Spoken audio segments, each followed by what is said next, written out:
Graça e paz a todos. Vamos falar sobre o jugo desigual, meus amados? Se isso nos remete somente para o casamento, quando a gente está namorando, se nós devemos realmente namorar uma pessoa e que essa pessoa tem que fazer parte da mesma crença que a gente, ou não. Vamos ver se há contradições na palavra do Senhor. Jugo desigual. Não se ponham em jugo desigual com descrentes, pois o que tem em comum a justiça com a maldade? Ou que comunhão pode haver a luz com as trevas? Que harmonia entre Cristo e Belial? Que há de comum entre crente e o descrente? Que acordo há entre o templo de Deus e os ídolos? Pois somos santuários do Deus vivo. Como disse Deus, habitarei com eles e entre eles andarei. Serei o seu Deus e eles serão o meu povo. Portanto, saio do meio deles e separem-se, diz o Senhor. Não toquem coisas impuras, e eu os receberei. E lhes serei pai, e vocês serão meus filhos e minhas filhas, diz o Senhor Todo-Poderoso. Observação. O que dizer quando o Senhor falou ao profeta Oséias para se casar com Gomer, uma prostituta, uma descrente?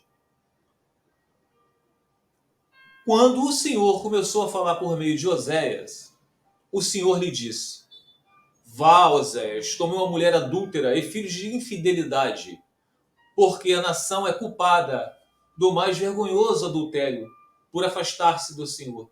Oséias, capítulo 1, versículo 2. E no versículo de 1 Coríntios, capítulo 6, versículo 16, encontramos o seguinte: Vocês não sabem que aquele que se une a uma prostituta é um corpo com ela? Pois como está escrito, os dois serão uma só carne. Então, Deus falou para Oséias, o seu profeta: a nação de Israel é culpada pelo adultério, de me trocar o Deus Todo-Poderoso que tirou eles da terra do Egito por deuses estranhos, feitos por mãos humanas. Então, Oséias, vá, tome uma mulher adúltera, de infidelidades, que já tem filhos de infidelidade, para mostrar a esse povo como eu ajo com pessoas assim. Então, e ali Deus mostrou a eles que, olha, eu não estou no meio de quem pratica o pecado. Por isso que ele fala do jugo desigual. Por isso que quem se une a uma prostituta, a uma adúltera, é um adúltero com ela. Observação. Será que o Senhor se contradiz? Aos outros eu mesmo digo isto, não e não o Senhor. Se um irmão tem mulher que não crê, descrente, e ela se dispõe a viver com ele, não se divorcie dela. E se uma mulher tem marido que não crê, que é descrente, e ele se dispõe a viver com ela, não se divorcie dele. Então, aqui está falando no caso da pessoa que antes não sabia do jugo desigual, não entendia sobre isso, veio se casar por amor, por paixão. Mas depois, um deles se converte ao Senhor. Mas o que não crê, resolve viver com ele, mesmo sabendo que Deus não se agrada do jugo desigual. Mas já que eles são casados, o que crê, ele tem que permanecer casado com aquele que não crê. Agora, se esse que não crê, que é o descrente, resolve se apartar, Deus falou, deixa-o ir. Deus nos chamou para vivermos em paz. Por quê? Olha só, versículo 14. O marido que não crê, que é descrente, é santificado por meio da mulher que crê. E a mulher descrente que não crê é santificada por meio do marido. Porque o que crê intercede pelo cônjuge que não crê. Está entrando pela brecha deles, para ver se o Senhor envia a ele o Espírito Santo, como diz lá em 2 ou 1 Timóteo, para poder ver se eles venham se arrepender dos seus pecados e sejam salvos. Então, essa é a santificação do marido e da esposa que crê. Assim como tem uma passagem que diz o quê? A mulher temente ao Senhor ganha o marido no seu bom proceder. Versículo 15. Todavia, se o que não crê, que é o descrente, resolve se separar, que o descrente que não crê, que se separe. Em tais casos, o irmão que crê ou a irmã que crê não fica debaixo de servir o descrente. Que servidão é essa? O marido que crê, ou a esposa que crê, já é casado. Então, mas o seu cônjuge não crê. Você tem que servir ao seu cônjuge, mesmo ele não crendo, porque vocês já estão casados. Mas ele resolveu se separar. Então você não tem essa servidão com ele. Ele resolveu se separar. Todavia, se o descrente se separasse, que se separe. Em tais casos, o irmão ou a irmã não fica debaixo de servidão. Deus nos chamou para vivermos em paz. Você, mulher que crê, como sabe se salvará seu marido que não crê? Ou você, marido que crê, como sabe se salvará sua mulher que não crê? Entretanto, cada um continue vivendo na condição que o Senhor lhe designou de acordo com o chamado de Deus. Esta é a minha ordem para todas as igrejas. Como é que você foi chamado? Crendo. Então você não se divorcie dele. Ah, mas o descrente resolveu se divorciar. É problema dele. Você continua ligado a ele. Observação. No versículo 17, fala em viver na condição que o Senhor o chamou. Vamos ver o que significa? No 1 Coríntios, capítulo 7, versículo 7, encontramos o seguinte. Gostaria que todos os homens fossem como eu, como o apóstolo Paulo. Solteiro, né? Mas cada um tem o seu próprio dom da parte de Deus. Um de um modo, outro de outro. Um casado, um solteiro. Qual era o dom do apóstolo Paulo? Não era ser solteiro? E qual é o dom daquele que se casou, mas é um crente no Senhor? Ele continua casado, porque o cônjuge dele, por mais que seja descrente e tenha se divorciado dele, ele continua vivo. Então, qual é o dom do cristão que crê e foi repudiado? Não é permanecer casado com o que repudiou? E onde eu provo isso a vocês, meus amados? 1 Coríntios capítulo 7, versículo 39. A mulher está ligada ao seu marido enquanto ele viver. Mas se seu marido morrer, ela estará livre para se casar com quem quiser, contanto que ele pertença ao Senhor. Então, esse versículo 39 é para o cônjuge que crê. Se ele crê, se ele tem o Espírito Santo, o dom dele é permanecer casado. Por mais que o seu cônjuge descrente resolveu se divorciar, às vezes até contraiu família com outra pessoa, mas ele é um descrente. Mas você que crê, o seu dom é permanecer casado. Porque você está ligado enquanto aquele adúltero viver. Observação. Notaram, meus amados, que nós somos os que creem. E como eleitos de Deus, damos bom testemunho, carregando a nossa cruz, perseverando, lutando pela salvação da nossa família. Entretanto, entendendo que a nossa luta não é contra a carne e sangue.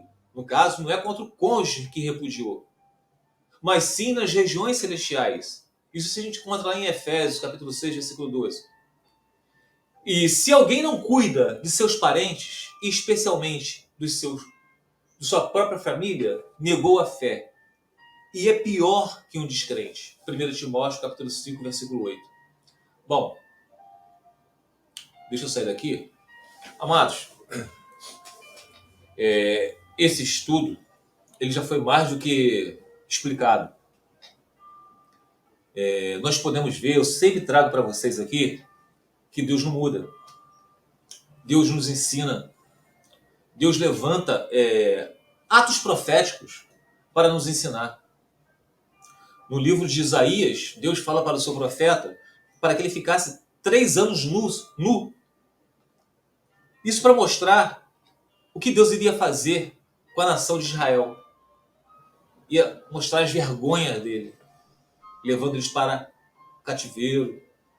para provações.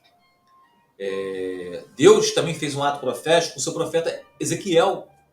Falou para ele, olha, eu vou levar a sua esposa, a que você mais ama.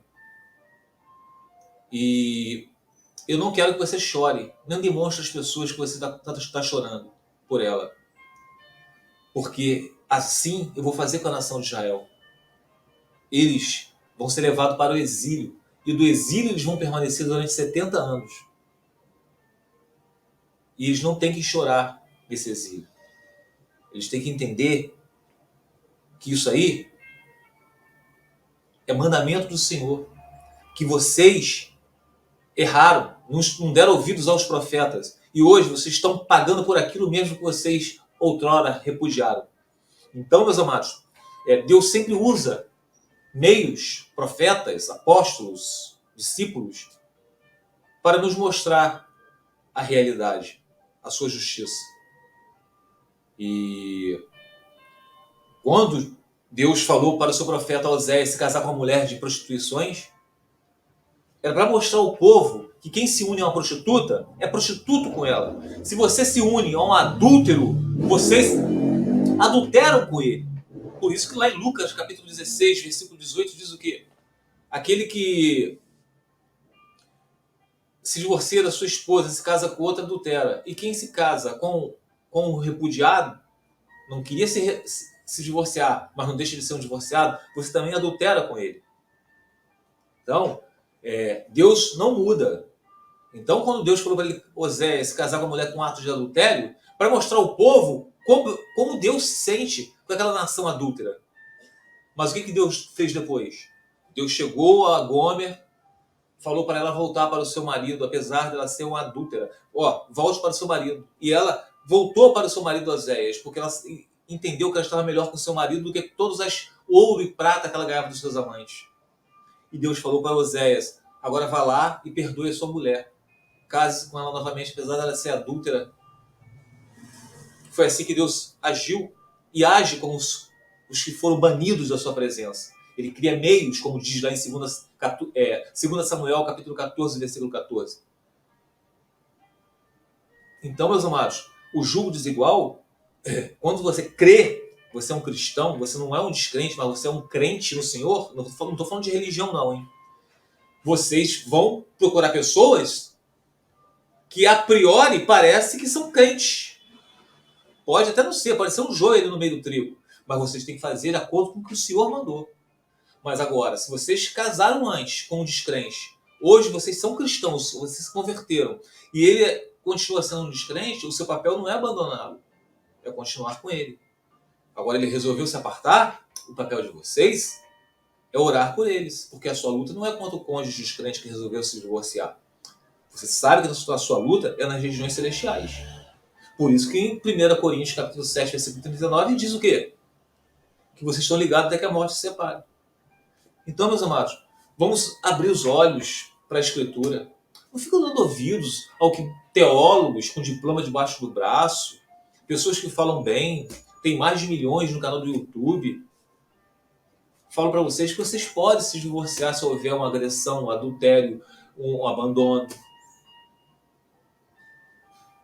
Claro que uma pessoa que é agredida, ela vai se apartar desse homem agressor, porque o corpo dela é o templo do Espírito Santo. Mas agora você mentir, falar para essa pessoa que, olha, Deus não vai restaurar o coração do seu marido agressor, ou do adúltero, ou do que abandonou. Deus não tem poder, porque ele tem o livre-arbítrio. Ele resolveu se casar com outra pessoa. Deus não tem o poder de tirar ele de lá, não, a não ser que ele queira. Então para que a gente precisa do Evangelho? Para que precisa de Deus?